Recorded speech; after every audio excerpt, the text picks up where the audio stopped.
there's really nothing going to be able to stop Mac Jones in the future unless the former Giants running back himself, Brandon Jacobs, comes back, because he's had some success against the Patriots. Yes. And he's talking about making a comeback maybe at defensive end. And you know what? I'm interested to see these NFL players that are being like, well, I want to change position and try to make a late year comeback.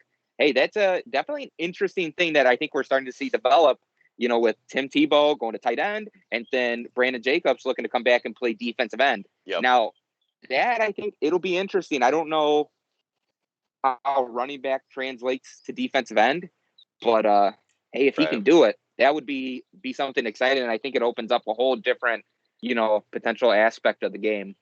Yeah, no doubt. It's interesting to see, right? It's like with these contracts nowadays, as big as they are, if you feel like you can still do a little something and you feel like you still got a foot in the door, why not? Why not? I mean, I can totally understand that. Why not? It's weird though, because I just always wonder to myself in situations like this, is a former running back, right, who's been, I believe, out of the league for a little while now.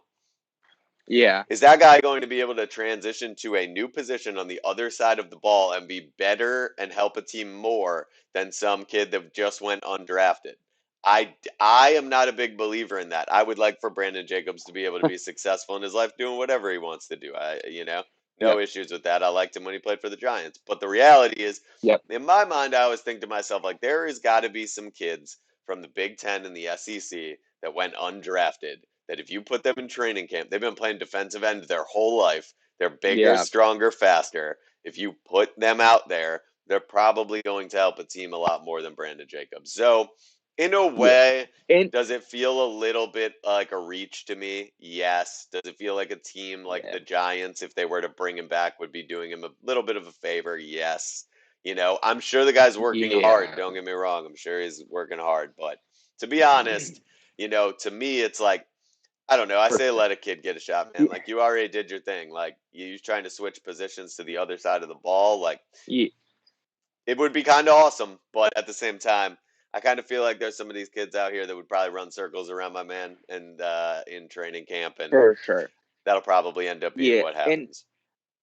And like, here's the other thing too, is like, if you're looking at it from the team perspective, like, you have a guy in Brandon Jacobs who's older, trying to play defensive end. Now, if he can make that transition and just kill it, come in and be a starting defensive end, right? Like, if he is talented enough to do that, then yeah, okay, maybe a team looks at him. But like, if you're not going to bring a guy on like Brandon Jacobs and be like, oh, he's going to be good in like 2 to 3 years at the defensive end position. Right. That makes no sense, because in those 2 to 3 years, he's like, okay, now I'm at the end of my career. I'm done.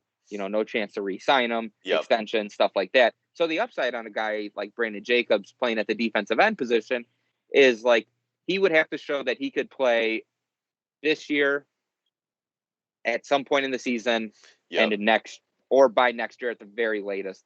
Otherwise, I don't know if it makes a whole lot of sense unless, he's contributing from day one. Right. Other than that, I think you go with the younger guy who is hungry, wants to prove himself, and has a potential greater upside just because of the age factor. But who knows? Maybe being in the NFL, picking up pass blocks, stuff like that. Maybe he has a great understanding of the defensive side of the ball, and maybe he's worked with defensive linemen, on his teams throughout the years, just picking up techniques and stuff, like, so he knew how to pick up blocks and stuff like that.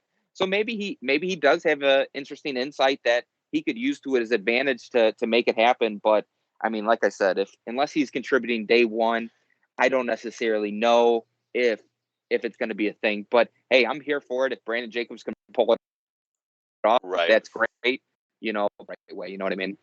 Yeah, for sure. I think that's an interesting storyline to watch moving forward. And we'll see if more players look to do the same thing.